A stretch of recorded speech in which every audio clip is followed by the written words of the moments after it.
Já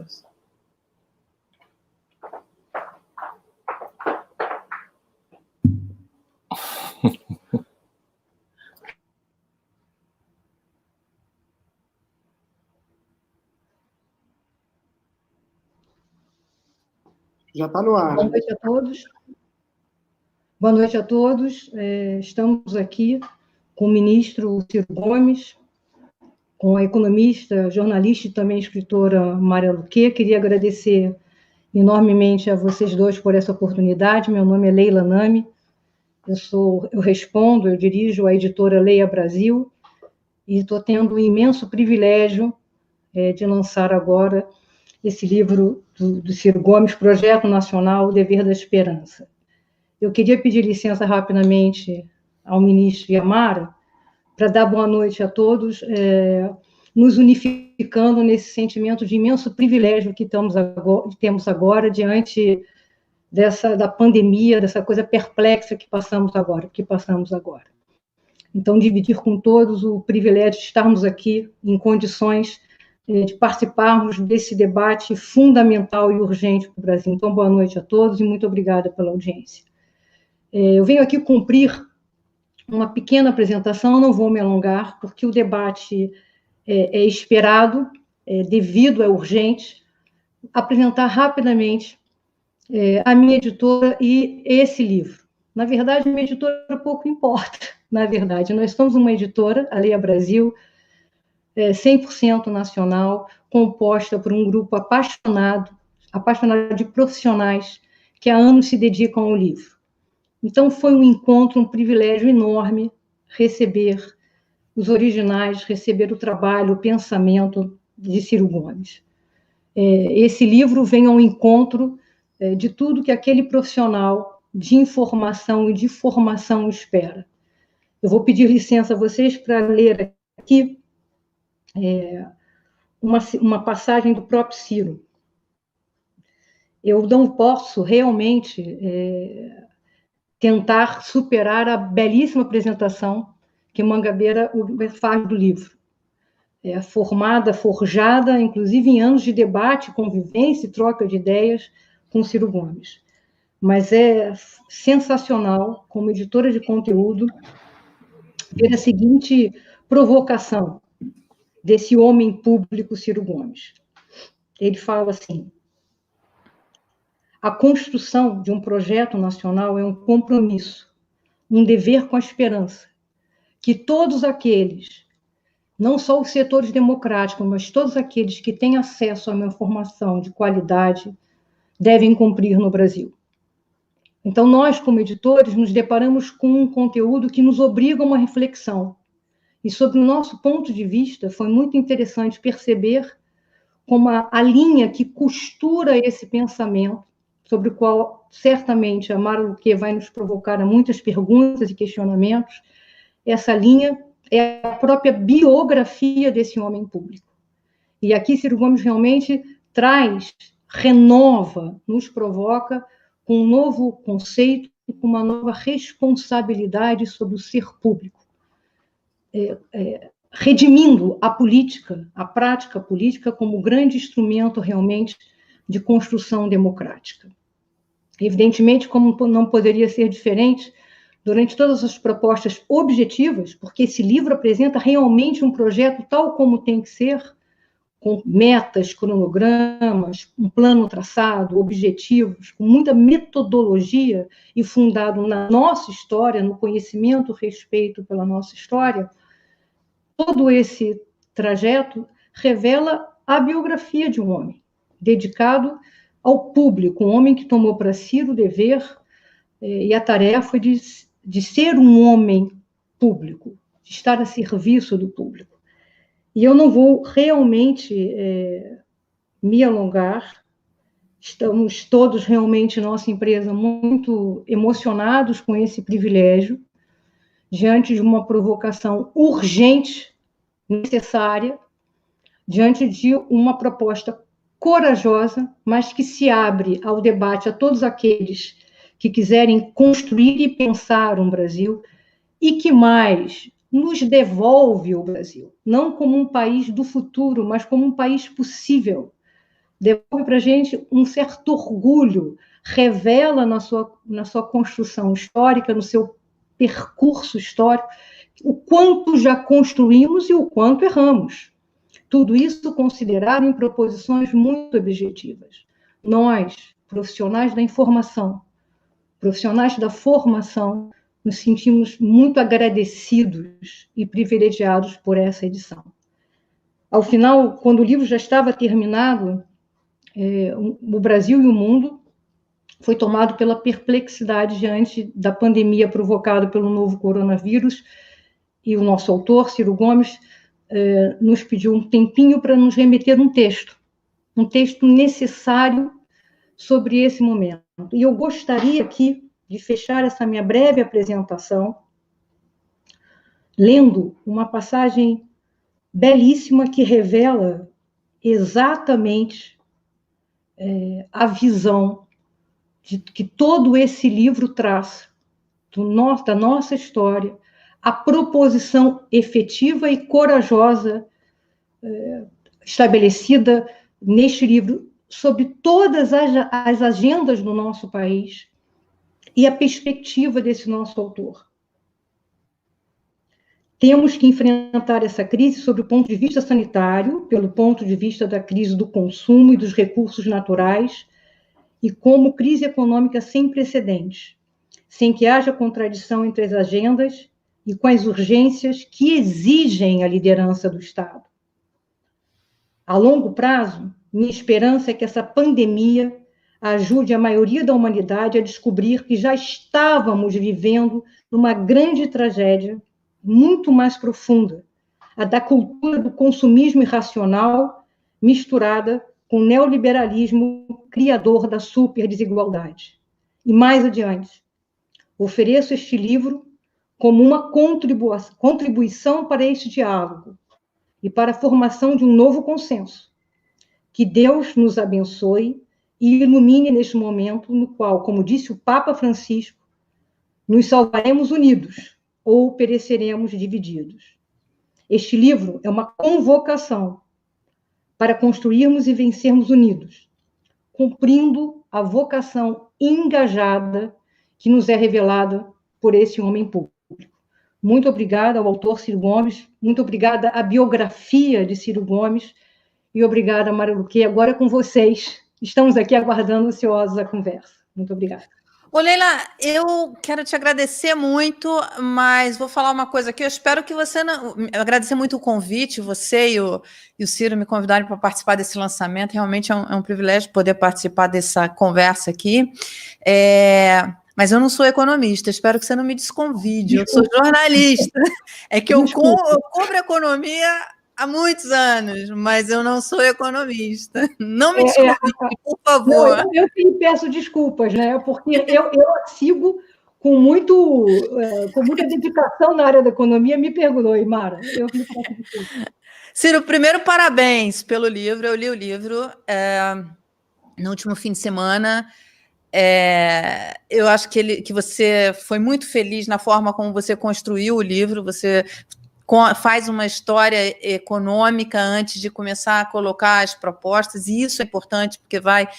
E o que eu achei mais interessante é que você voltou lá ao getulismo, né?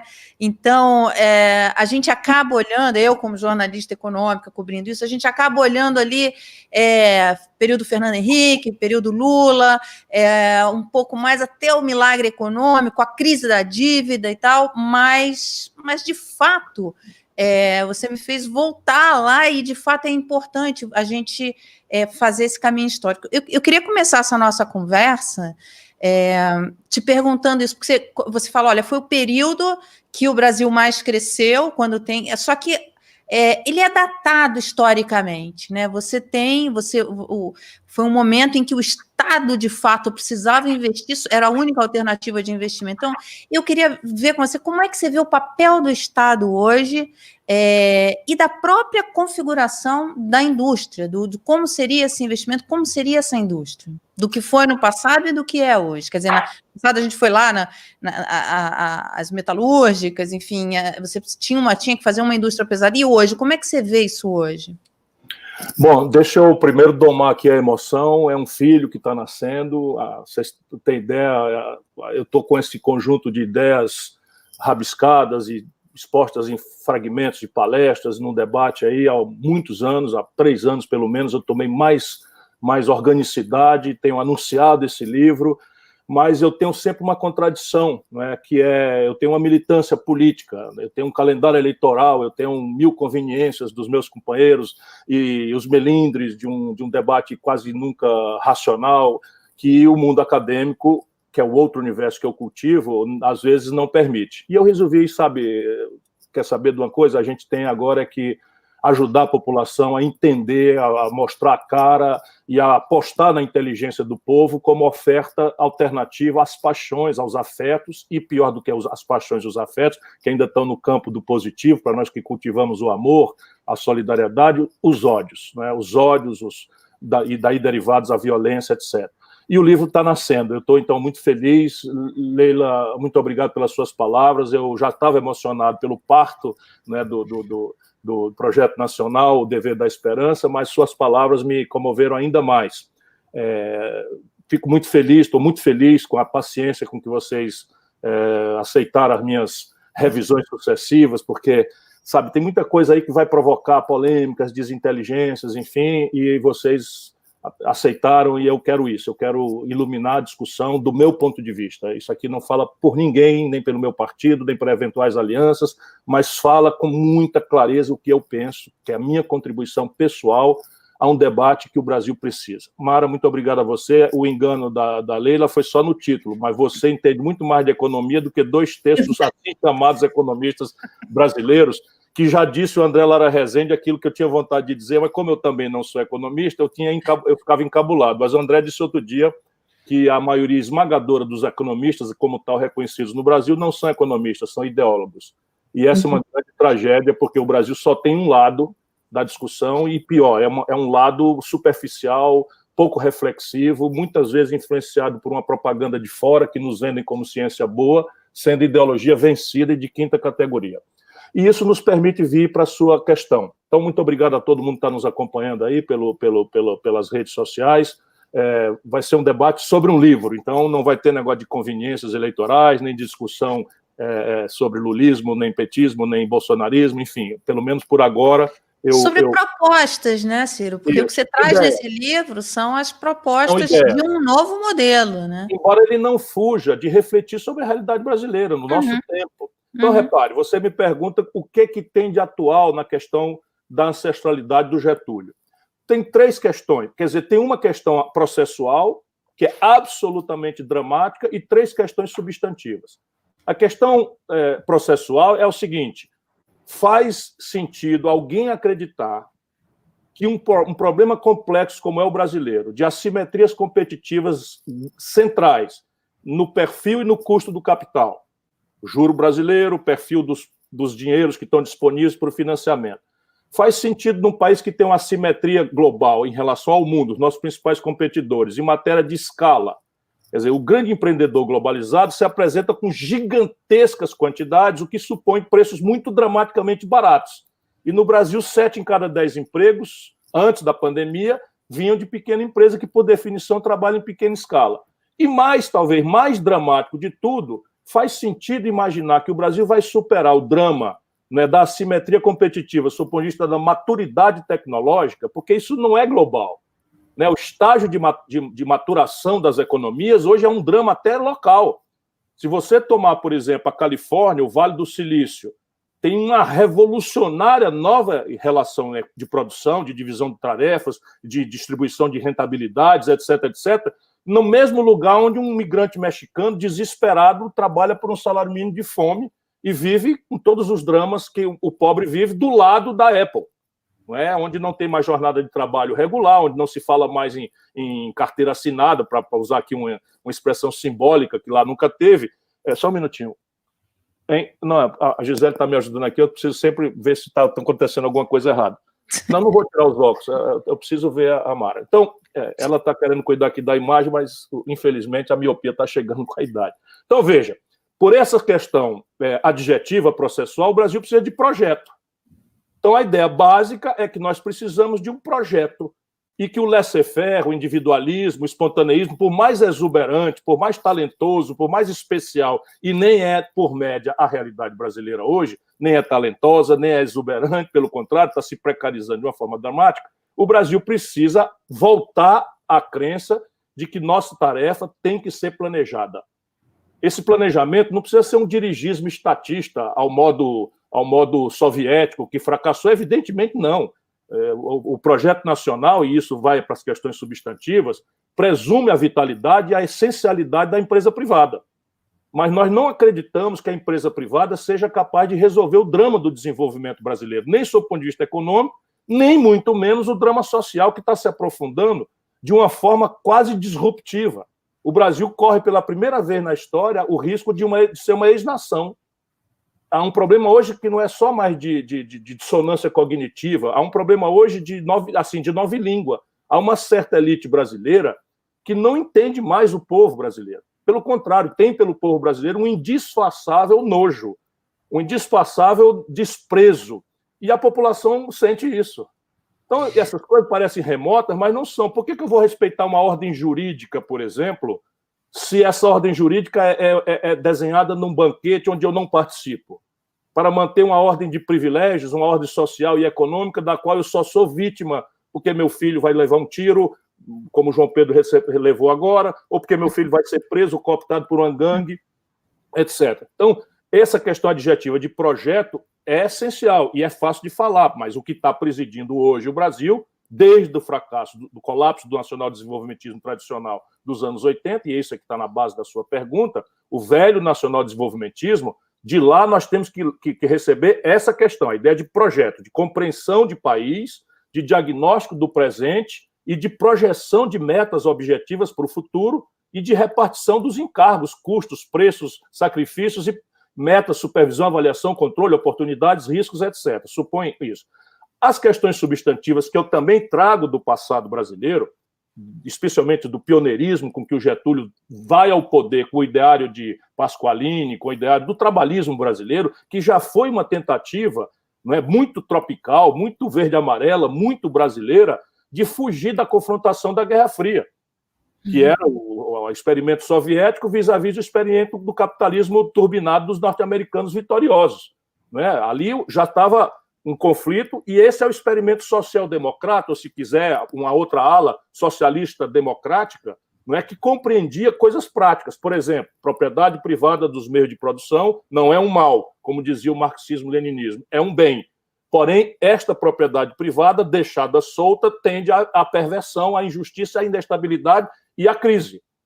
E o marxista desenhava isso, mas nós propunhamos aqui um caminho, volto a dizer, tropicalizado, de um keynesianismo, né, adaptado pela CEPAL, que o Getúlio foi ao poder e tinha a referência teórica para experimentar. E foi um êxito absolutamente extraordinário. O livro mostra, com números, né, que o Brasil foi o experimento mais sofisticado, profundo, acelerado, e veio acompanhado de uma preocupação de distribuir o fruto desse exponencial crescimento com a população. Se cria uma base legal para a organização dos sindicatos, se cria o salário mínimo, se cria uma ideia de compreensão da escola pública, uma ideia ainda muito incipiente de saúde pública, e as estatais como caminho de ascensão social para muitos brasileiros que, por mérito, porque se escolarizaram, podiam ser um alto funcionário, né, da Sudene, da Sudan, do Banco do Nordeste, no Nordeste, por exemplo.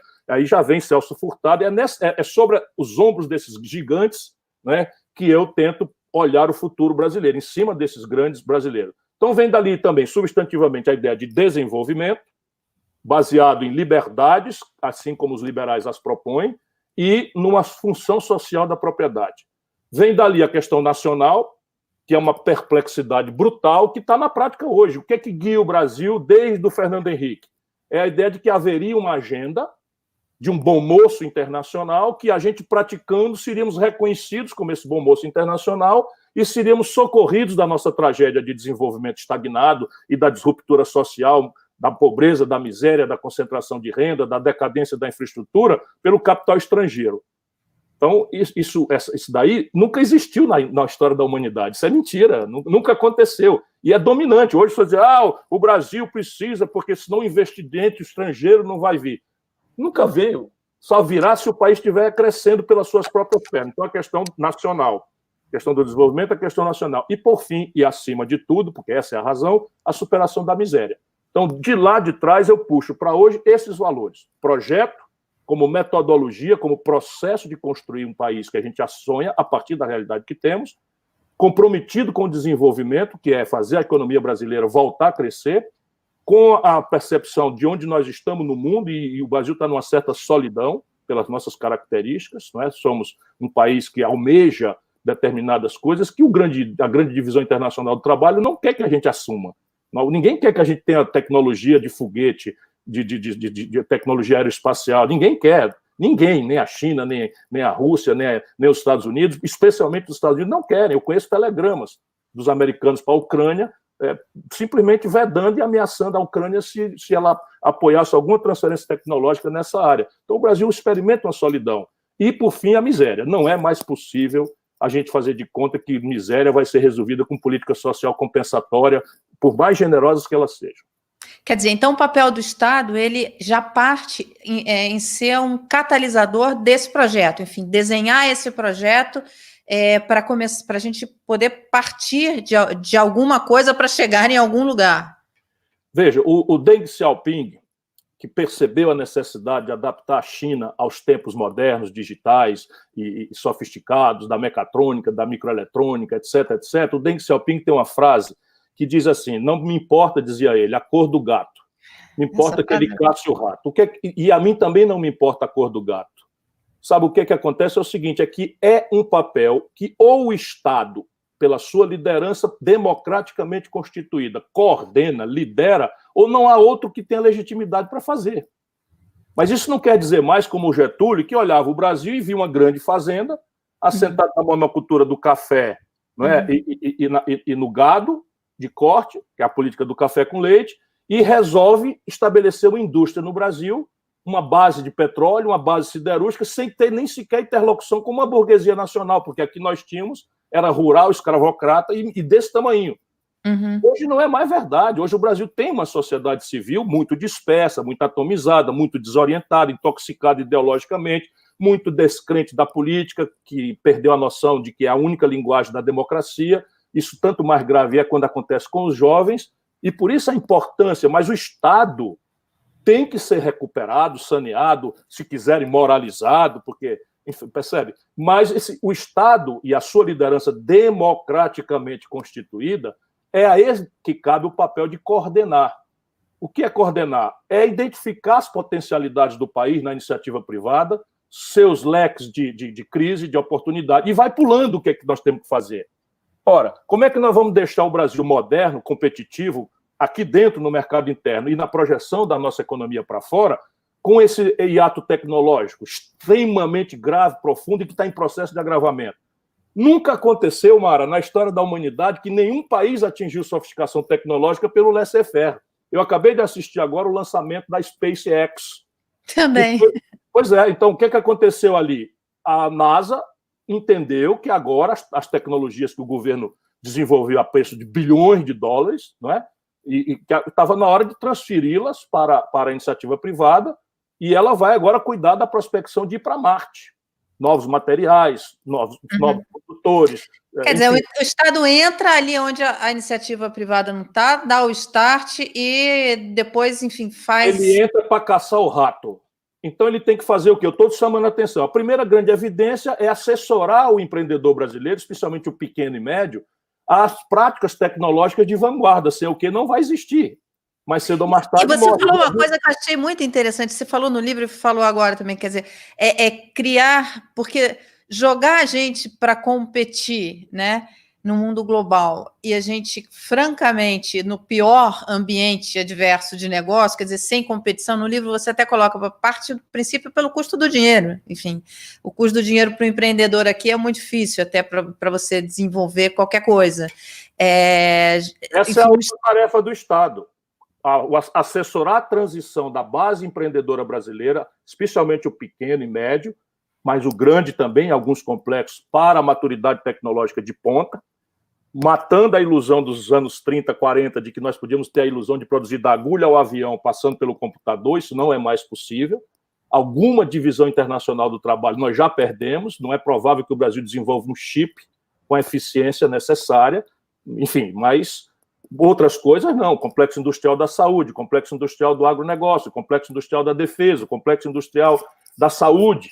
E você tem polos tecnológicos no Brasil também que mostram uma capacidade, apesar de toda a diversidade, como é o Porto Digital em Pernambuco, né? Enfim, e outros que a gente... Olha, a Universidade Estadual da Paraíba demorou menos de 3 semanas, Mara, para desenvolver um respirador brasileiro muito mais barato e com a mesma eficiência do melhor respirador inglês, italiano, alemão ou norte-americano ou chinês. Mas fez isso na marra, fez isso sem uma política. Ela não vai ganhar escala nunca, porque está lá o domínio tecnológico, o que quer dizer o seguinte, que a inteligência o nosso povo tem. Mas a aposta em ciência e tecnologia brasileira é trágica. Quer ver o número que eu trago para o livro? O Brasil é o 13º país do mundo em produção científica. O critério aí é trabalhos publicados em revistas acreditadas. Então, nós estamos aí no honrosíssimo 13º lugar em matéria de produção de ciência básica. E somos o 76º, ou seja, o número 76 no mundo em registro de patentes. Ou seja, a nossa ciência está sendo desenvolvida, mas a transformação dessa ciência em utilidade prática para equipar o nosso empreendedor ou o próprio cientista que queira empreender, morre porque não temos mais política industrial e de comércio exterior, não temos uma política nacional de financiamento. Então, financiamento, assessoramento na questão da superação tecnológica, proteção de uma política externa e de uma política industrial e de comércio exterior na defesa e no ataque, em que a diplomacia deve perfurar mercados no mundo. Esse ponto eu achei excelente quando você coloca no livro, porque é uma coisa que a gente não olha muito, que é a questão da política externa. E aí você até chama atenção para a questão da China, da Huawei, enfim, e todos esses conflitos. A política externa brasileira, quer dizer, você pensar nela não apenas na questão comercial, enfim, de abertura de mercado, mas toda essa estratégia, inclusive de inteligência e contra-inteligência, né? Um projeto nacional, para ser viável, ele tem que ser realista. E então ele precisa ter uma perna numa estrutura de defesa absolutamente profissional, com a capacidade de ser reconhecida globalmente como uma força dissuasória. Se não tiver uma estrutura de defesa, tecnologicamente qualificada, operacionalmente capaz e reconhecida pelo mundo como uma força de dissuasão, porque o Brasil não quer brigar com ninguém, nós não queremos guerrear com ninguém. Está cheio de confusão por aí na nossa vizinhança e no mundo o Brasil não quer. Nós fizemos incluir na Constituição brasileira que não queremos a bomba atômica. Nem sei se foi uma boa providência, não porque eu queira a bomba atômica, mas botar na Constituição é uma vedação unilateral injusta. O Brasil devia lutar para que todas as constituições do mundo, num belo dia, botassem lá que está proibido arma de destruição em massa. Abrimos mão por vassalagem aí, está lá, nós não vamos revogar. Mas a outra perna é uma política de relações exteriores que projete as necessidades estratégicas desse projeto nacional no prático. De um lado, uma agenda que é a revisitação do extraordinário espírito profissional do Barão do Rio Branco, que contamina o nosso Itamaraty, que hoje está entregue a um lunático, um bandido, um maluco, destruindo o bom nome que o Brasil construiu ao longo de séculos. Mas ali estão princípios importantes, não alinhamento automático, solução pacífica dos conflitos, por uma ordem internacional assentada no direito e não na violência, pela não intervenção nos assuntos domésticos de outras nações. Isso precisa ser revisitado. Mas, fundamentalmente, esse novo projeto vai precisar ser guiado por uma busca de um regime de preferências comerciais e industriais. Então, nós temos que sentar com a China e dizer, olha, meu irmão, e não é tarefa fácil, não. Olha, meu irmão, a soja, o milho, o boi, o frango que vocês compram de nós, o minério, o petróleo, nós podemos fazer um contrato de longo prazo com vocês, em que o Estado Nacional Brasileiro vai avalizar, podemos até discutir aí uma banda de preço para vocês terem universo de médio e longo prazo. Estou sendo muito prático, porque é o que eu acho que a gente precisa mostrar para o povo brasileiro. Mas vocês, em contrapartida, vão nos dar um regime de preferências comerciais industriais. Nós queremos aqui que, para além de petróleo bruto, vocês comprem polímeros. Vocês comprem fibras, novos materiais do nosso polo petroquímico. Nós queremos que vocês nos deem preferência comercial no complexo industrial da saúde. Não é? Porque são esses, o complexo do agronegócio e o complexo da defesa. Por que eu elegi isso? Porque são os 4 setores onde o Brasil tem o gasto já acontecendo. Só na saúde, Mara, o Brasil importa do estrangeiro algo ao redor... O Brasil, União Federal, só a União Federal importa 17 bilhões de dólares. Esse ano vai aloprar porque nós estamos comprando EPIs, ou seja, máscara, bata, touca da China. O Brasil simplesmente não perdeu a capacidade por imprudência dos nossos líderes, por falta de guia, de projeto. Então, o próprio mercado interno já daria escala para o Brasil. 17 bilhões de dólares vezes 5, nós estamos falando em 100 bilhões de reais. Num momento como esse, quer dizer, dado a pandemia... Buscar um regime de preferência comercial, industrial, buscar um regime de transferências tecnológicas sensíveis e buscar um regime de financiamento rebelde às interdições de Bretton Woods. A maluquice de Banco Mundial, FMI, não deixa o Brasil para canto nenhum. Não é? Não deixa nem o Brasil, nem nenhum lugar que deles necessitar. Então, essa é a guia da política externa que o projeto advoga. Um projeto como esse, por exemplo, evitaria que acontecesse coisas como aconteceu com a Engesa, por exemplo, que acabou, enfim, foi entrando numa série de problemas, e aí os Estados Unidos interferiu em vendas que ela fazia lá para os árabes, e aí foi a pá de cal na empresa. Um projeto como esse protegeria, quer dizer, você ter uma política externa que olhasse para as empresas brasileiras, para que não deixassem elas ficar vulneráveis a esse tipo de ação de outros países, quer dizer, o país impedir que ela vendesse, no caso, para a Arábia? Eu digo todas as vezes que ninguém imagine que é fácil. Por isso nós temos que ter um serviço de inteligência e contra-inteligência que hoje nós não temos. Quando eu vejo o Bolsonaro, e aí é só para testemunhar o argumento, né, fazer aquele discurso patético de que não tem informação, né, aquilo ali é só a caricatura de uma tragédia estratégica do Brasil. O Brasil, não tendo projeto, não tem inteligência. Uhum. E não tem contra-inteligência. Deixa eu lhe dizer, o Brasil aceitou unilateralmente, né, sem conversar, sem audiência do Congresso Nacional, os nossos governantes, que uma lei americana determinou, eu reflito isso também no livro, determinou o seguinte, que qualquer empresa brasileira ou do mundo que opere no mercado americano ou que tenha ações registradas na Bolsa de Nova York são jurisdicionáveis pela justiça americana. E aí, antes que a Boeing assaltasse a Embraer, com a colaboração entreguista de apátridas do nosso país, a justiça americana determinou uma intervenção e meteu um cara lá dentro. No governo da Dilma, os americanos determinaram um interventor por ordem da justiça americana dentro da Petrobras. A própria Dilma estava sendo grampeada pelo Serviço de Inteligência Americana. Eu conheço, não é, o escândalo do Civan.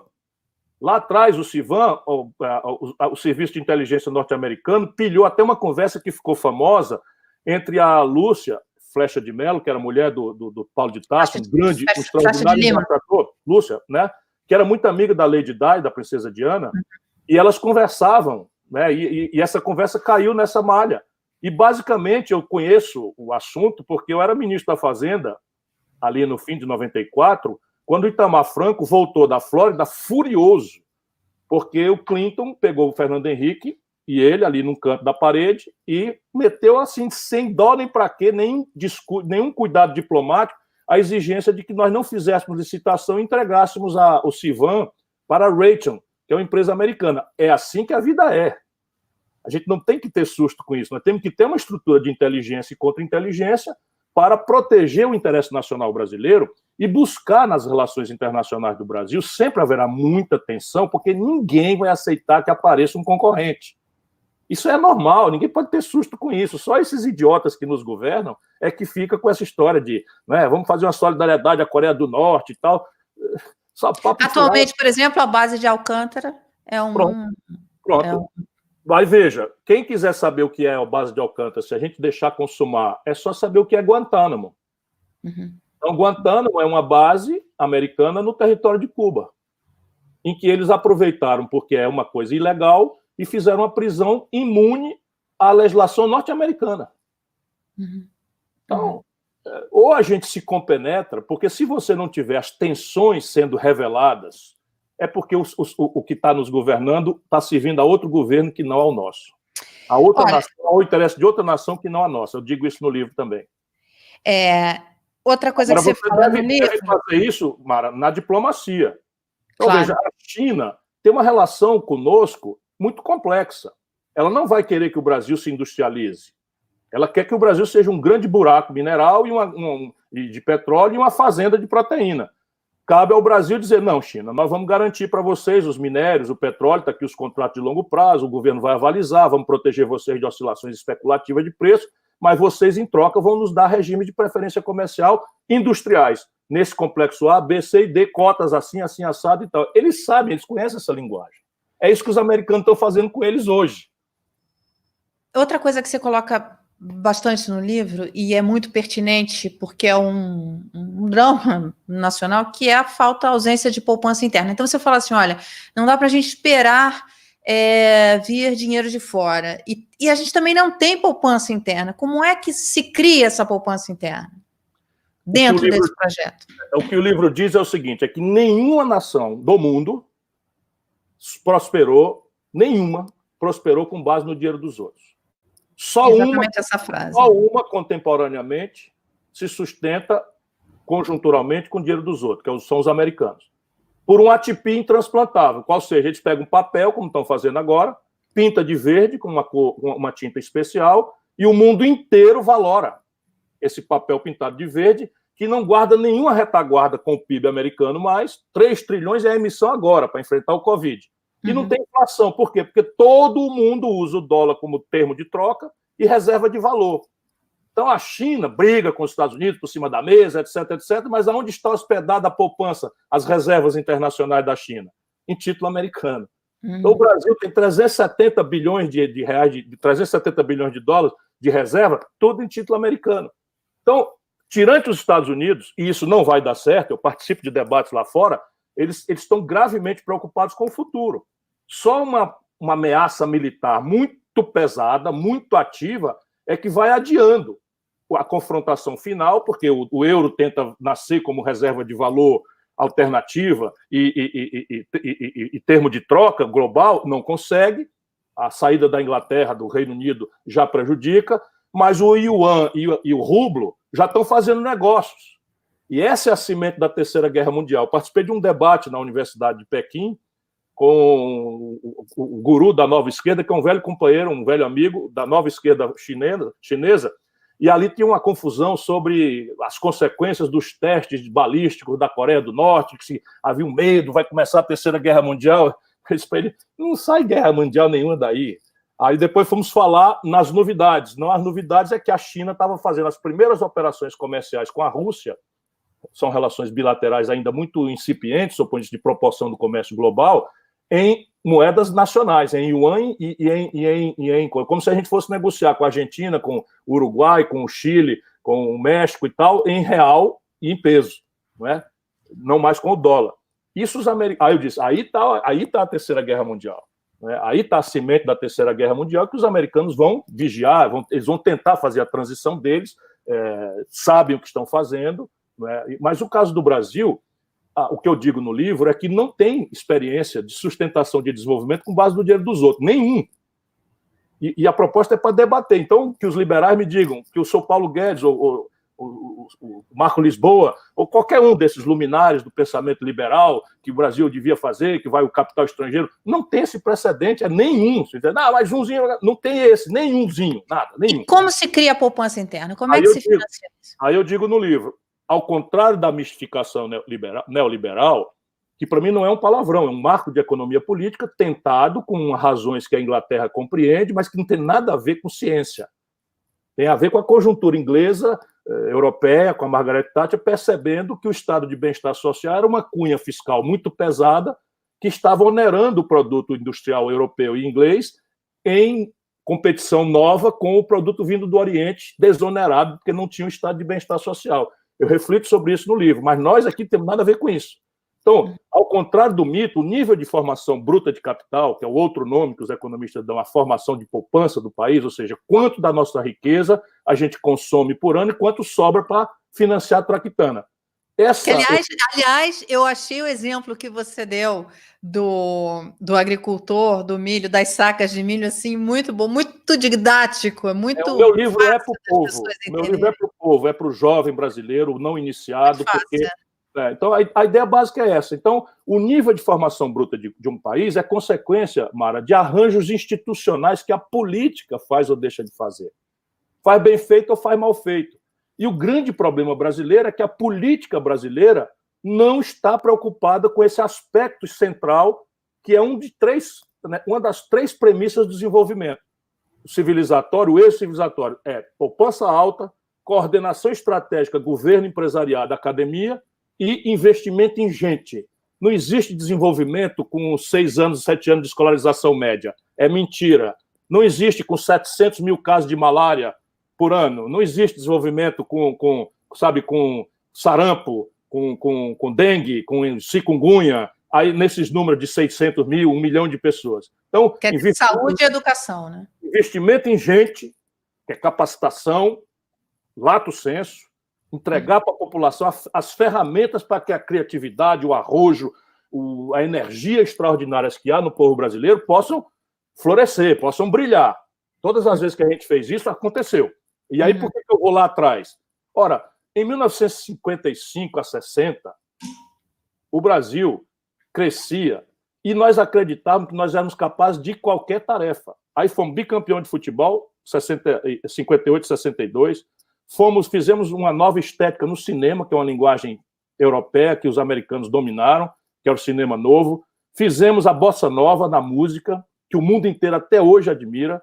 E por aí saímos campeão mundial de boxe com o Eder Joffre, campeão mundial de tênis com a Esther Bueno. Era botar a mão e dar certo. E hoje nada acontece no Brasil. Nada. Porque o mau governo destrói as energias da nação. A falta de projeto, as pessoas ficam sem lugar onde estão. Então vamos voltar à poupança. O arranjo institucional da poupança vem de 4 providências. Uma, o desenho da Previdência Social. Então, qual é a tragédia brasileira? Os liberais querem destruir a Previdência como se isso fosse uma conta, não é, de padeiro, de curto prazo, quanto arrecada, quanto paga. Não é? Aí é uma tragédia. Mas aquilo que assumiu-se de esquerda não percebeu que o desequilíbrio estrutural na Previdência é talvez um dos maiores fatores de depressão da poupança nacional. E qual é o maior acervo de capital que existe hoje no mundo? Os acervos previdenciários dos fundos de pensão dos trabalhadores. Aí eu faço uma frase que é de brincadeira no livro, que eu digo, por essa o Marx não esperava. O Karl Marx não esperava jamais, embora tenha sido responsabilidade remota dele, que o entrechoque entre liberalismo e socialismo real produziu o experimento social-democrata e a possibilidade dos trabalhadores assumirem parte importante da titularidade do capital. Isso muda completamente tudo. E eles administram esse imenso estoque de dinheiro em bases estritamente profissionais, classificação de risco, AAA, etc, etc, etc. No Brasil, a Previdência Social é de repartição. Sabe quantos países do mundo, dos 60 que eu examinei, mantém o sistema de repartição? 3. Olha quem são. Argentina, Venezuela e Brasil. Nesse assunto, especialmente, não parece ser boa companhia, os 3. Né?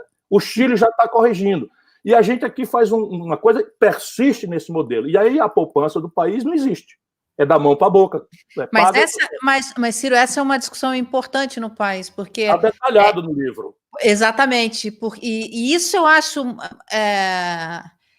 É tão importante, você tocou no ponto para a criação de poupança interna, e eu acho que tem pouco entendimento, isso ficou muito claro no caminho da discussão da reforma da Previdência, o pouco entendimento que tinha, você e Mauro tinham um substitutivo que era assim, muito avançado em termos da reestruturação e de sustentabilidade do modelo, e ninguém entendeu, ninguém discutiu, o debate ficou muito, muito pobre. Por isso que quando você coloca que as pessoas têm que se perdoar, se despir, não lembro exatamente a frase que você coloca ali no começo. Perdão não tem, não. A palavra para dizer é o seguinte: deixa os afetos e os ódios e bota pelo menos por um tempo a lógica, exatamente. Não é? Exatamente. Então, Quando a gente não consegue estudar as coisas com profundidade, nem todo mundo tem oportunidade, a gente olha o exemplo dos outros. Não é que a gente tenha que copiar nada, mas o mundo inteiro hoje evoluiu. Por quê? Porque a demografia envelheceu. Quando nós montamos o regime de repartição, tinha lógica. Nós tínhamos 6 trabalhadores ocupados para financiar um aposentado que não durava 60 anos. 6 contribuindo com um pouquinho durante muito tempo, pagava muito generosamente aquele que ia viver pouco a aposentadoria. Hoje nós temos 1,5 trabalhador ocupado, porque essa gente está destruindo o mundo do trabalho. Só agora, em abril, foi o maior recorde de destruição de força de trabalho formal da história.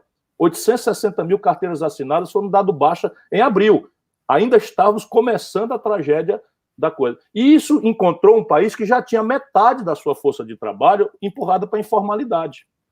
Sem qualquer esse projeto, esse novo modelo, pressupõe também uma reforma trabalhista, enfim, uma nova forma de relações de trabalho?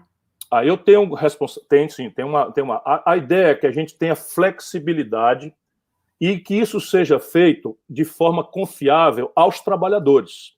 Porque o meu projeto tem um compromisso, aliás, 3, né? Tem um compromisso com o desenvolvimento, tem um compromisso com a questão nacional e tem compromisso com a emancipação do povo brasileiro.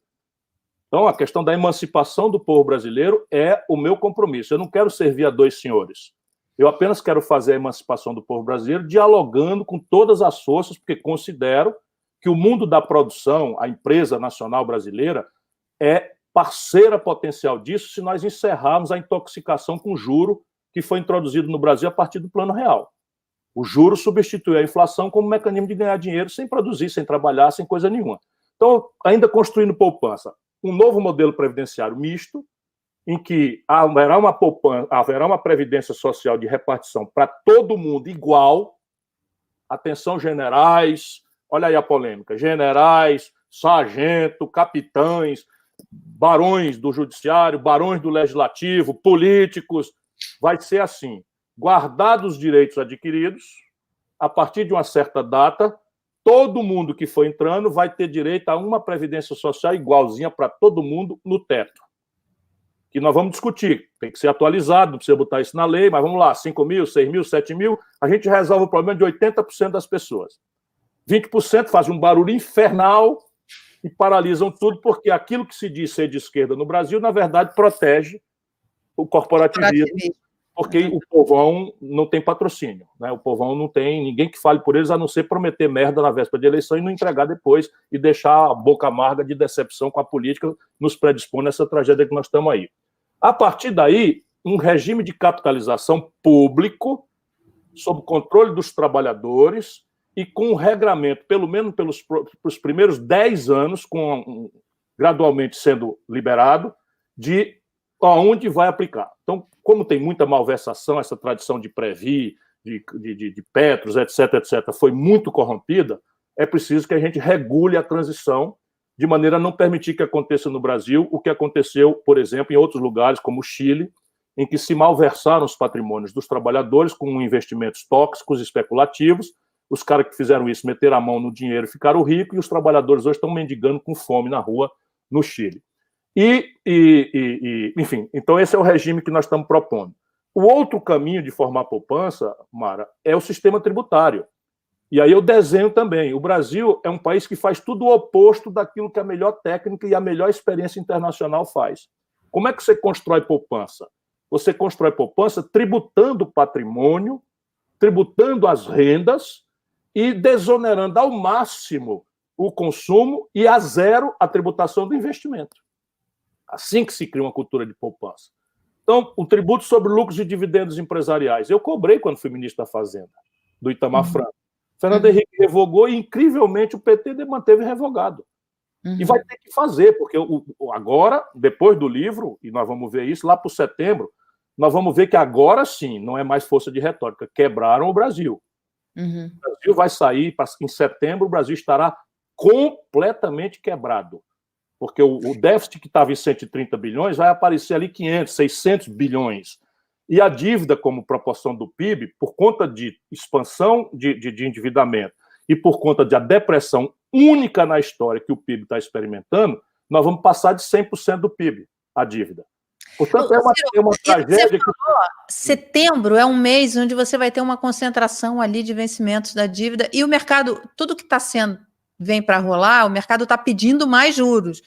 E o governo está segurando, não está dando juros. O que você acha que tem que fazer em casos como esse? O governo está dando juros nas operações compromissadas. Nas operações compromissadas, é verdade. É uma vergonha, uma vergonha completa. Está pagando Selic de 3%, mas quando rola o título, você tem razão. Quando rola os títulos, o mercado está exigindo 3 pontos acima da Selic, 4 pontos acima da Selic, numa hora que o mundo inteiro está tendente a juros zero. O outro movimento para formar poupança é regulamentar o mercado de capitais no Brasil. O mercado de capitais no Brasil é um cassino que não capitaliza ninguém. Percebe? No Brasil, a única forma de capitalizar uma empresa é crédito, e o crédito estrangulado. E você vê o mercado de capitais como um caminho de capitalização das empresas, enfim, de financiamento das empresas? É o caminho democrático, é o caminho...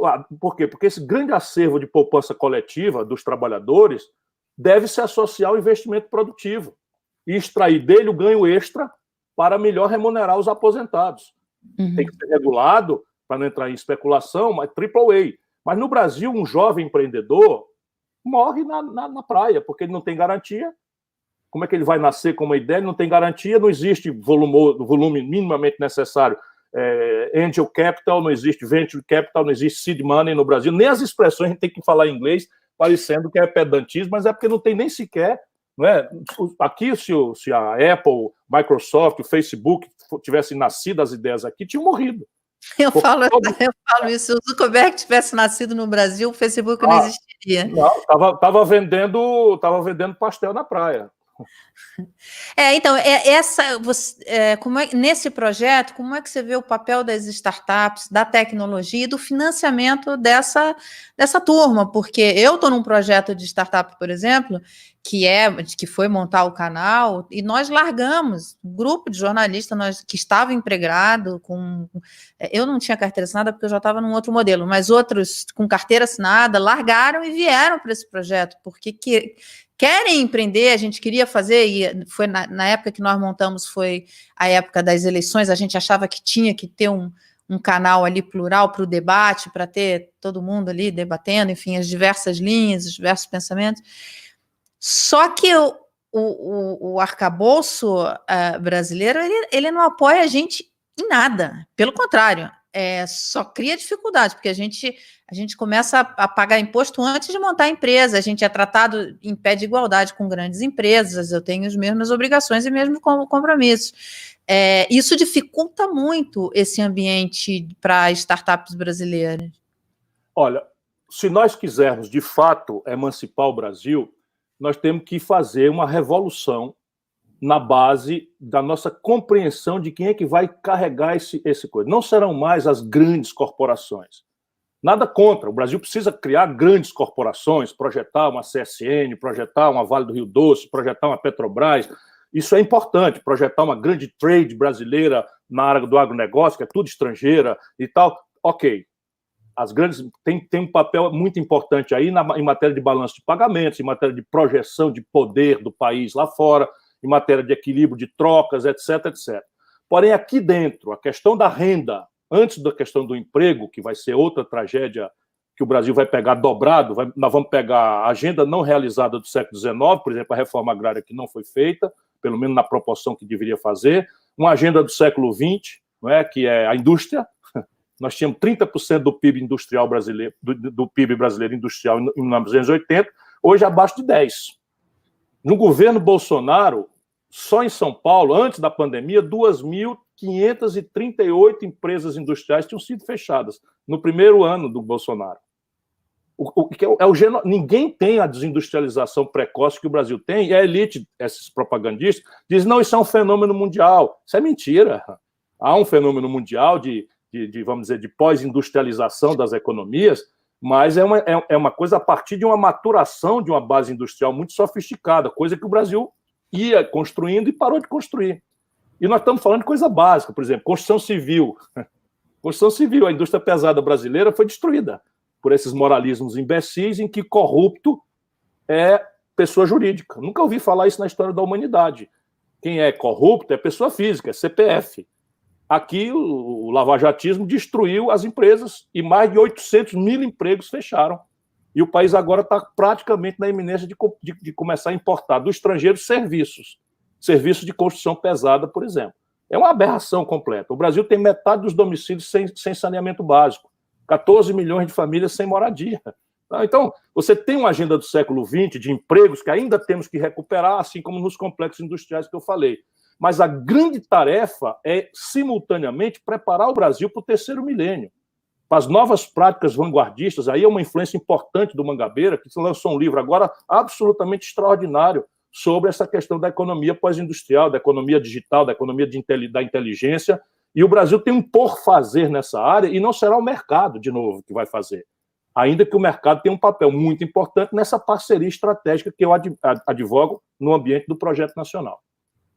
Quer dizer, você coloca no livro, e você está falando agora, de uma parceria estratégica com o mercado, inclusive com o setor privado e as universidades, a academia, o mercado de capitais, capitalizando as empresas, enfim, você conseguir levantar recursos para capitalizar projetos, enfim, empresas nascentes. É bem assim, deixa eu te dizer aqui de onde é que vem a minha vivência, né? Eu faço um esforço para ler, para consultar os sabidos, os inteligentes, os intelectuais do mundo inteiro, enfim, mas eu sou muito vivido. Então, eu era governador do Ceará e eu vi a novidade do Walmart.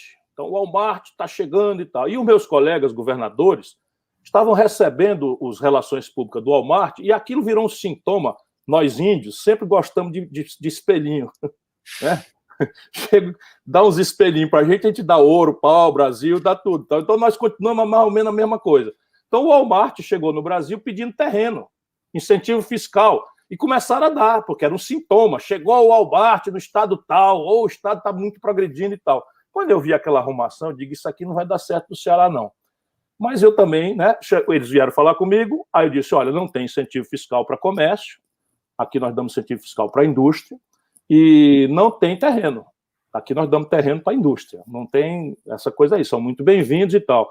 Nem era tanto. No dia seguinte, eu convoquei toda a rede de supermercados do Ceará, dos pequenos, botei no meu gabinete, eu tenho essa reunião, feito uma ata dela, porque na época não tinha tanto a filmar e tal, né? Era 92, 93, botei todos os supermercados do Ceará dentro e disse, olha, está chegando o grandão.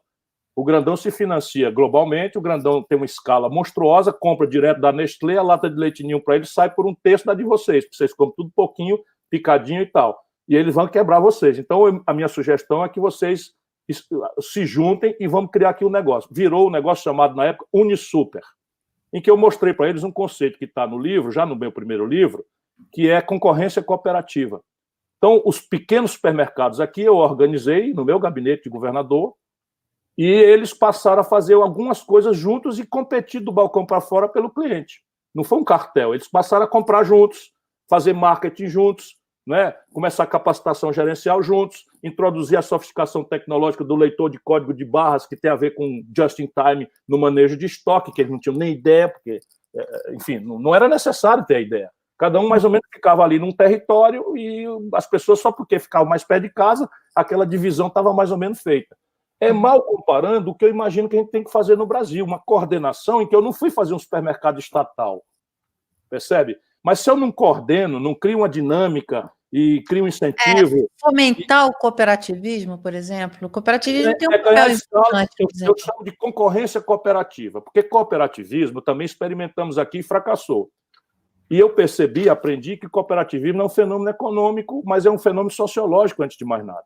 Então, quando você chega, por exemplo, acho que é Igrejinha, lá no Rio Grande do Sul, você tem uma cooperativa de crédito que já tem quase, sei lá, 1 ano ou 100 anos. E funciona.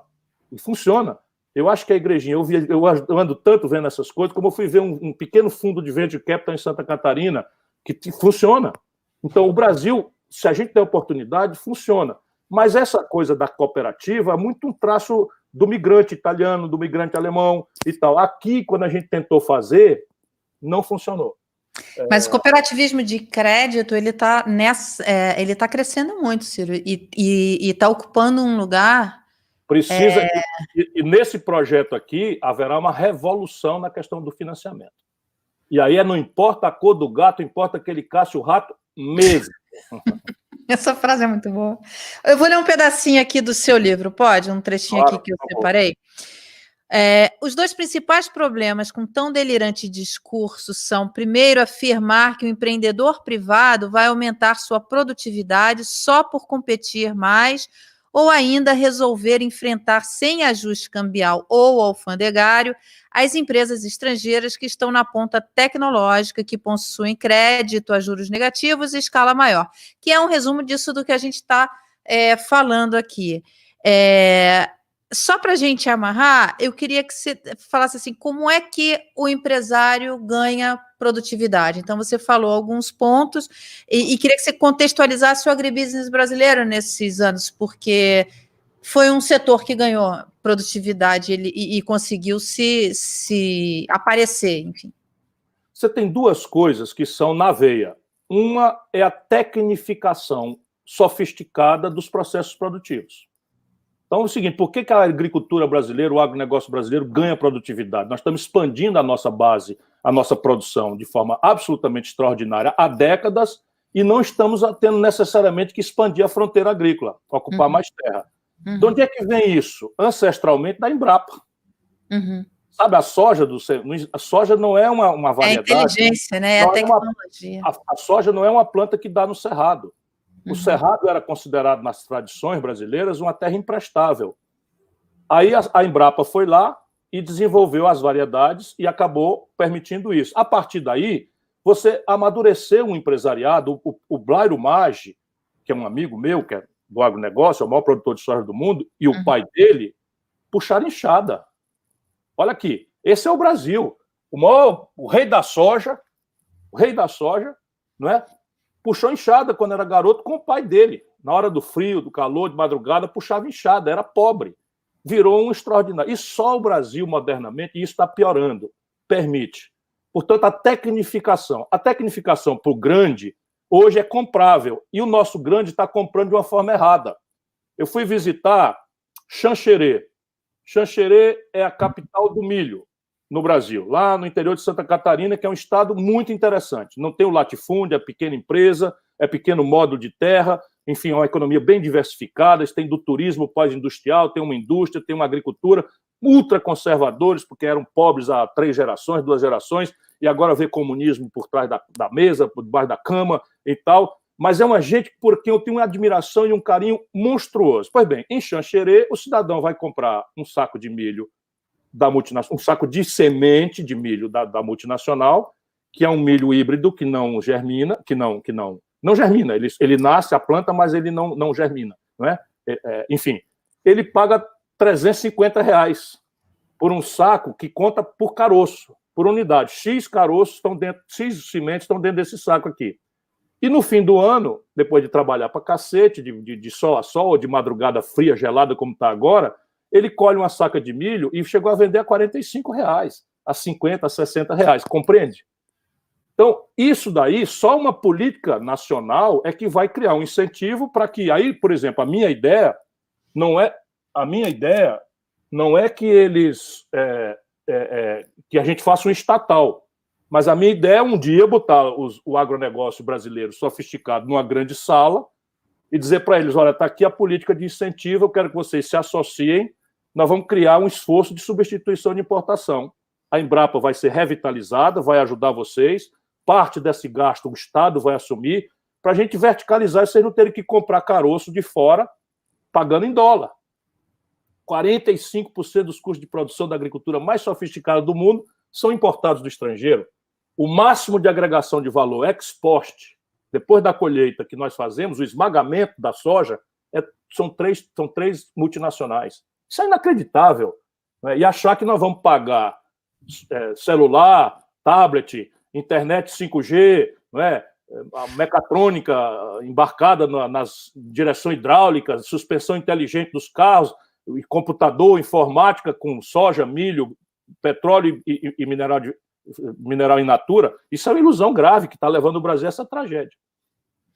Olha, a gente está caminhando para o fim, eu queria ler mais um trechinho aqui do seu livro que eu destaquei, porque é o maior drama do país hoje, enfim, e o maior drama é a desigualdade, na verdade, mas isso aqui tem muito a ver com a desigualdade. Temos que ter uma política fiscal responsável e transparente, com todas as receitas e todas as despesas públicas amplamente debatidas pela sociedade. Não devemos ter compromisso com qualquer despesa que não seja plenamente justificada. Todas as contas do governo devem ser postas em xeque e rigorosamente avaliadas, garantindo todas as receitas que pudermos para aumentar nossa taxa de investimento. Mas é só olhar para o orçamento da União que salta aos olhos onde as despesas têm de ser cortadas substancialmente, na conta de juros. Temos que trazer os juros brasileiros abaixo da rentabilidade média dos negócios o quanto antes. Uma taxa real de 2% hoje já estaria muito acima da média mundial, hoje negativa. Aqui eu queria colocar duas coisas. No livro todo, eu destaquei essa parte, mas por todo o livro a gente vê um compromisso fiscal muito forte no seu modelo, na sua proposta. E eu acho que isso nem sempre é visível, porque como se resumiu o debate brasileiro a essa polarização, então parece que a discussão é um Estado gastando e sem reforma nenhuma e tal, e o outro que eu não gosto nem de usar esses nomes, sabe? Os neoliberais, a esquerda, a direita, eu acho que isso tudo está tão ultrapassado. E, no entanto, a sua história, e no livro você reforça isso, é muito fiscalista, né? Quer dizer, o Estado do Ceará, aliás, o Estado do Ceará, você sabe que eu já te contei isso, eu sou cearense na alma, fui feita no Ceará. Mas o Estado do Ceará, ele tem, a questão fiscal é um projeto de Estado, porque não é uma coisa localizada de um governo para outro. Ele veio, você vai na Secretaria de Fazenda e conversa com qualquer funcionário lá, ele tem a preocupação fiscal na cabeça. Então, assim, achar que tratar os recursos públicos com respeito é uma coisa liberal ou é uma coisa da direita, ou ser fiscalista é da direita, a esquerda é populista, a direita enfim, isso é muito confuso, e você coloca aqui muito bem, enfim, a necessidade de se trazer o Estado, fazer do Estado algo eficiente. Eu queria que você falasse um pouco sobre isso dentro desse seu novo modelo proposto. A questão básica é a seguinte: o que é que eu imagino? Eu imagino que o Brasil, e esse livro propõe isso, deveria se impor a nós todos, né? Nós temos uma tarefa, nós vamos virar a Espanha, essa é a minha sugestão, nós vamos virar a Espanha sob o ponto de vista de indicadores sociais e econômicos em 30 anos. Como é que nós estamos hoje? Então, vamos lá, universidade. Quantos garotos brasileiros de 18 a 25 anos têm matrícula hoje? Não interessa, privada, pública, etc. Eu volto a dizer, pela coordenação estratégica, quem fizer mais barato, mais eficiente, que venha com o apoio dessa mesma organização e tal. Não existe, é falso esse antagonismo. Quem se desenvolve porque acha um bom lugar para a iniciativa privada, que é essencial, e um bom lugar para o Estado, que é indispensável e essencial. E chama a inteligência treinada para iluminar as decisões. Porque nós, políticos, somos palpiteiros, né? A gente tem sensibilidade e tal, mas não é possível a gente entender de tudo. E o Brasil baniu o pensamento acadêmico da decisão política. De lado a lado, isso é uma tragédia nacional. Então, queremos ser a Espanha? Estamos de acordo? Vamos. Então, o Brasil tem, de 18 a 25 anos, o Brasil tem 18% apenas de vaga. A Espanha tem 49%. Então, nós precisamos, daqui a 30 anos, ter 49 de cada 100 garotos de 18 a 25 anos na universidade. Quem vai fazer o quê? Quanto custa? Quais são os prazos intermediários para o primeiro ano, para o segundo ano, para o 10º ano, etc. Avaliação, supervisão, controle, prêmio, punição, etc, etc, etc. Vamos lá, renda per capita. Então, a renda per capita do Brasil é $15 mil ano. Embora aqui a renda per capita seja uma mentira, porque nós temos a pior concentração de renda do mundo. A Espanha é $37 mil. Ora, a gente faz o Brasil virar uma Espanha nesse indicador com o pé nas costas. Em 30 anos, em 15 eu faço. Em 15 anos eu faço. Aí, como é que faz? Como é que faz? Vamos lá. Então, quanto custa isso? No fim, tem um custo. Isso é que, para mim, é ser austero. É quanto custa isso? Não vai cair do céu nem saúde que presta, nem educação que presta, nem segurança pública que presta, nem infraestrutura que presta, e nem a iniciativa privada é capaz, por si, isoladamente, de prover isso, e nunca foi na história da humanidade, nunca foi assim que a humanidade fez. Então é preciso dividir as tarefas. Dividindo as tarefas, a gente vai achar claramente o que é que o Estado tem que fazer. E aí a minha diferença para a velha esquerda, que destruiu a respeitabilidade do pensamento progressista no Brasil, e dessa direita fiscalista. Por quê? Porque considera que é preciso gastar sem dizer de onde vem o dinheiro. E o outro considera que nós temos que esfolar os mais pobres, os mais desorganizados, para gerar excedente para botar nos grandes. No caso brasileiro, servir ao rentismo criminoso que está sangrando o país. Por isso tem que reduzir a taxa de juros. E olha o que é que está acontecendo. Veja bem, vem um ultraliberal como Paulo Guedes e a realidade impôs a ele que ele tem a menor taxa Selic da história. E ainda está acima do normal, mas está já... Olha a vergonha, a esquerda botou o juro em 14,5% e vem o Paulo Guedes e a realidade empurra ele com a faca no pescoço para fazer a menor taxa de juro. Coisa que a gente podia ter feito racionalmente, e o Brasil estava em outra situação se eu tivesse, por exemplo, tido a oportunidade. Eu não tenho um dia de déficit, eu fui prefeito da 5ª cidade do Brasil, eu fui governador do 8º estado brasileiro, eu comandei a economia do Brasil, eu não tenho um dia de déficit. Mas qual é a razão da minha austeridade fiscal? Gerar excedente para investir no povo. Fazer o dinheiro sobrar para botar todos os cearenses numa escola que preste. Aí nós temos as melhores escolas públicas do Brasil. Para fazer a mortalidade infantil do Ceará ser a menor do Norte, Nordeste e Centro-Oeste, para fazer e ganhar o Prêmio Mundial das Nações Unidas que eu fui lá receber. Então, essa é a razão de uma pessoa progressista, e aí o dinheiro tem que ser distribuído, o sacrifício de pagar a conta, proporcionalmente. E aqui está a audácia da minha proposta, que é simples, é em linha, inclusive, com as melhores práticas internacionais. Como é que a gente faz distribuição de renda num país que não cobra tributo sobre lucros e dividendos? Num país que cobra sobre grandes heranças, 4%. Os norte-americanos cobram 29% como primeira alíquota. O imposto de renda no Brasil equaliza o rico, que ganha R$1 milhão de salário por mês, com um que ganha R$10 mil de salário por mês, paga 27,5% igual. Eu fui ministro da Fazenda, preço de R$1 milhão, eu cobrava 35%. Patrimônio, né? O imposto sobre patrimônio no Brasil, ou seja, aí estão as condições. Por isso que eles estão quebrando o país, porque se é necessário, pela pandemia, expandir o gasto com pressa, era necessário sinalizar para o mercado e para nós próprios, basicamente, que há sustentabilidade nisso. Eles não tomam uma iniciativa. O Chile acabou de aprovar o imposto sobre patrimônio para fazer frente à expansão do gasto. E essa é a tragédia do Brasil, que é de natureza política, conceitual. Por isso, há necessidade de um debate fraterno, respeitoso, não é? De ideias, porque salvadores da pátria não existem. Na verdade, o país hoje não tem debates, ele tem insultos, né? Então, isso é uma pena, porque você tem pensadores muito bons, gente com experiência, você está dando mostra disso com o que você vem falando, e eu na verdade, acho que muitas vezes, várias pessoas, não estou falando só de você, mas vários cabeças pensantes acabam sendo atropelados pela treta política, e isso acaba tirando a essência do debate. Isso ficou muito claro na reforma trabalhista e na reforma da Previdência.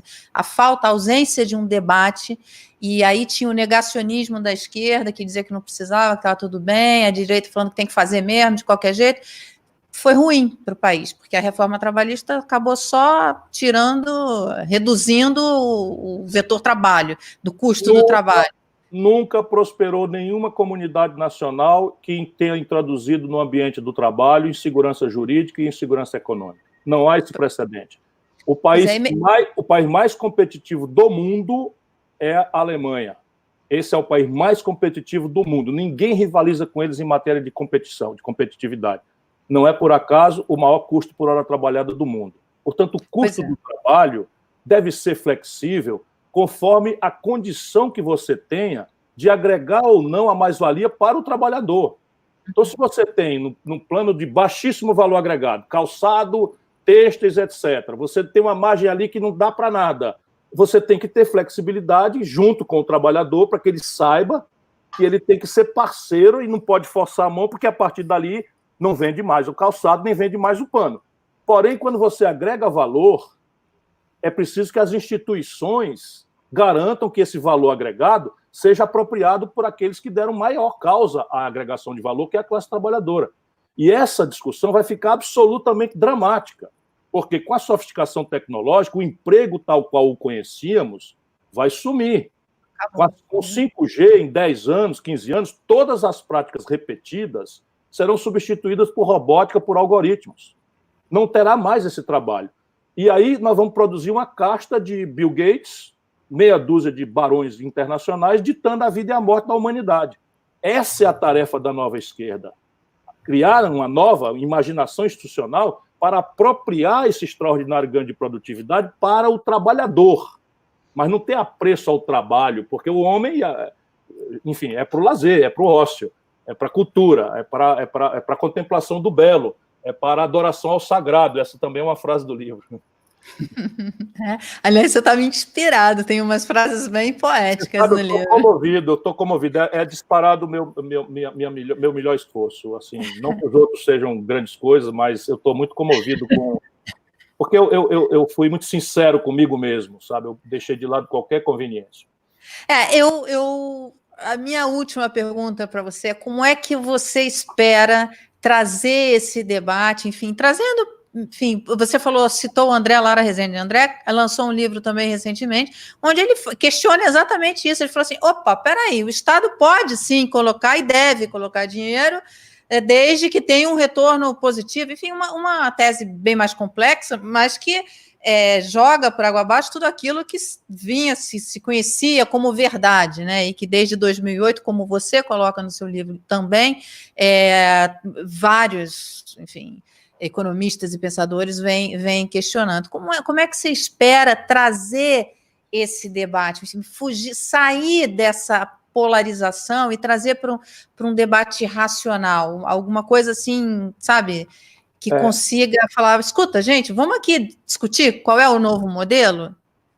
Eu, como político, militante, né, eu quero operar o Brasil. A minha vocação não é para especular, a minha vocação é para fazer, é para o fazer. E eu sou muito comovidamente convencido que, com todas as tragédias que estão acontecendo, está reservado um lugar muito generoso na história para aquele brasileiro ou aquela brasileira que conseguiu unir o povo brasileiro ao redor de uma ideia comovente, encantadora, em que a gente pegue junto e resolva a parada como uma nação fraterna, uma nação culturalmente que se identifique e dá valor a condição de sermos daqui, de sermos brasileiros. Eu quero esse lugar para mim, nunca escondi de ninguém, e então eu vou discutir, vou continuar fazendo a minha militância, e aí é canelada se for canelada, é abraço se for abraço, é beijo se for beijo, enfim. Mas eu quero agora provocar a audiência, eu não sei quantos, são 5 mil, são 10 mil, são 50 mil pessoas que estão pensando no Brasil com algum critério, com alguma capacidade de parar um pouco para estudar, porque a maioria do nosso povo vive uma vida muito difícil, paga um terceiro turno de trabalho no ônibus, indo e voltando para casa humilhado, ou balas unindo, enfim. Então, eu não quero... É meu papel ir lá para eles, traduzir isso em coisas mais simples, e eu vou fazer isso com muito amor, como sempre fiz, que é o sentido superior da minha vida. Mas eu vou procurar a inteligência brasileira para que ela me critique, para que ela ponha ideia. O que eu vou forçar a mão é do método. Sabe? O método aqui, não venha com conversa dizer que eu fui para Paris, não, porque, ok, eu fui para Paris, fui porque quis ir para Paris. Paris, além de ser muito agradável, é um lugar onde você, podendo, vá para fugir de andar à força com bandido. Então, não tem problema, mas discuta essas ideias aqui. Esqueça o carteiro, leia a carta. É isso que eu vou pedir a todos os brasileiros. Bem, eu quero agradecer aqui a oportunidade de participar. Depois eu quero conversar com você sobre o Chile, porque eu tenho estudado muito o Chile, tem algumas coisas que não são exatamente como estão sendo colocadas aqui. Aquela história que você falou da gente ser, que você transforma a gente na Espanha em termos... 30 anos. Não, que você faria isso em 15 anos não significa, vamos deixar claro aqui, não significa que ele quer tomar o poder por 15 anos, né? Vamos deixar claro aqui na internet. Mas isso aí é a ideia. É a ideia. Você é um democrata. É a ideia, é o projeto. Não existe solução.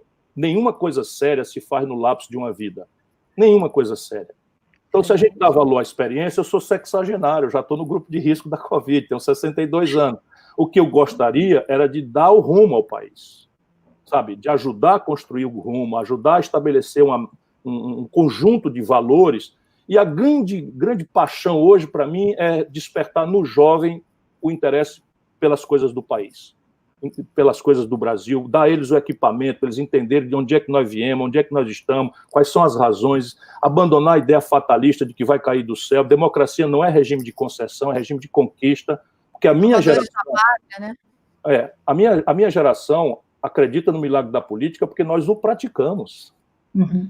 Percebe? A minha geração cresceu com o estigma da ditadura, da superinflação, nós fomos lá e ganhamos todas. Todas. Então eu tenho entusiasmo juvenil por isso. Essa do livro também, que é muito bom. Você estava muito inspirado para fazer esse livro. É um livro que tem poesia em diversas partes. Parabéns, viu? E obrigada por esse bate-papo. Eu queria também agradecer muitíssimo a Mara. Eu tenho essa tarefa aqui de fazer esse encerramento, que é doloroso, né? Porque vamos ficar aqui muito, porque, de fato, Ciro, você nos dá uma obra muito inspirada, de grande provocação e muito, né, que inspira todos nós a reflexões urgentes. Mas queria, antes de mais nada, agradecer muitíssimo, Mara, pela sua disposição em participar, que exigiu uma leitura cuidadosa, que nos trouxe muita provocação. Muito, muito obrigada a você. Imagina, que agradeço. Ciro, mais uma vez, agradecer muitíssimo a você a oportunidade de estar divulgando essa obra, esse pensamento, e resgatando, de fato, o que você disse, que esse livro é um livro para todo mundo, né? E fundamentalmente para os jovens, a sua preocupação, resgatando uma ideia sensacional, que, na minha visão, para além de toda a seriedade dessa agenda que você cumpre com as fontes, com a recuperação histórica, com a pesquisa, tem uma recuperação de uma agenda do humanismo pela política, porque você traça um projeto nacional que tem por dever, claro, uma construção objetiva do desenvolvimento, mas desenvolvimento para revisão e distribuição da felicidade. Ficamos todos, na editora, perplexos de quantas entradas no índice para a palavra felicidade havia. E é isso, a felicidade, a gente tem que compreender que a felicidade realmente não é uma questão de fórum íntimo, né? Quer dizer, a felicidade tem outras implicações. Eu queria lhe agradecer muitíssimo por isso, por essa possibilidade de divulgar essas ideias, de trazer esse debate. O livro, aliás, está disponível em pré-venda, mas semana que vem está disponível fisicamente para ser entregue. E, enfim, te pedir uma última palavra, já antecipando boa noite a todos. Leila, muito obrigado a você. De fato, se você me pedisse um resumo, o livro é sobre felicidade, é sobre como ser feliz, afirmando logo muito provocativamente que ser feliz definitivamente não se realizará no consumismo que está matando o planeta Terra e gerando milhões de excluídos de um banquete de minorias agressivas, egoístas.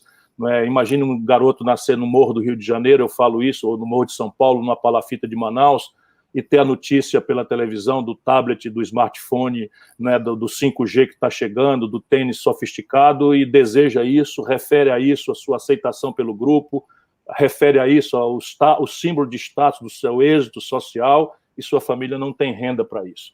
Essa é a tragédia ancestral da humanidade que o neoliberalismo veio para legitimar. Por isso é uma das perversões mais graves que a história humana vai registrar, e o livro é sobre isso, é sobre ser feliz. Eu agradeço muito a você a generosidade, o estímulo, as palavras generosas. Quero agradecer a Mara. Mara, olha, é um privilégio muito grande. No lançamento do meu livro, você que é uma jornalista crítica, independente, economista, porque não pode se inscrever no Conselho dos Economistas, mas compreende a economia muito bem, porque a economia é a ciência da escassez, né? E a gente tem que ter essa clareza. Enfim, agradecer a todos os que me deram esse privilégio. Por favor, Leila, manda um abraço para o Rodrigo, agradeço a ele também, o pessoal da editora, aí, todo mundo que está me tratando. Esse livro é produto de um esforço de muitas inteligências. Algumas eu gostaria de mencionar aqui. O professor Mangabeira Unger, que é um parceiro, meu compadre, não é, que me deu a honra de fazer o prefácio do livro. O Vicente Joelli, que está todo dia me cutucando, cobrando as coisas, me ajudou a sair da inércia de, pronto, termina o livro. Professor Gustavo Castanhon, que é da Universidade de Juiz de Fora, um companheiro que teve a paciência, criativa de não só me instigar a pensar, a refletir, mas reduzir a texto horas e horas de declaração minhas, de palestras e de ditados, etc. Professor, muito obrigado. Agradecer a Gisele, minha mulher, que tem sido a parceira de todas as horas. Enfim, agradecer ao Nelson Marconi. Esse livro tem muitos números, tem uma coleção muito sofisticada de questões, e eu não seria capaz de fazê-la sem a lúcida contribuição do Nelson Marconi, do professor Mauro Benevides Filho, do professor Nelson Ataliba. Eu fico aqui na cabeça, são hoje talvez uns 600 intelectuais que estão me ajudando a pensar o Brasil, a refletir sobre o Brasil de forma geral e de forma específica nas diversas políticas. Para todos, um abraço muito forte. Agradecer ao meu partido, o PDT, né, dirigido por esse amigo e irmão, que é o Carlos Lupe. O PDT é o portador dessa bandeira do trabalhismo e está me dando muito generosamente a faculdade de releituras importantes, de adaptações críticas a algumas coisas. E eu puxaria aqui mais uma meia hora de gratidão, mas especialmente eu quero agradecer aos jovens brasileiros que interessem-se, leiam esse livro do jeito que puderem, né, porque esse livro é uma ode à esperança, e a esperança a gente não vai cair do céu, a gente tem que construir. Boa noite. Boa noite, um forte abraço a todos. Um abraço grande. Tchau, tchau.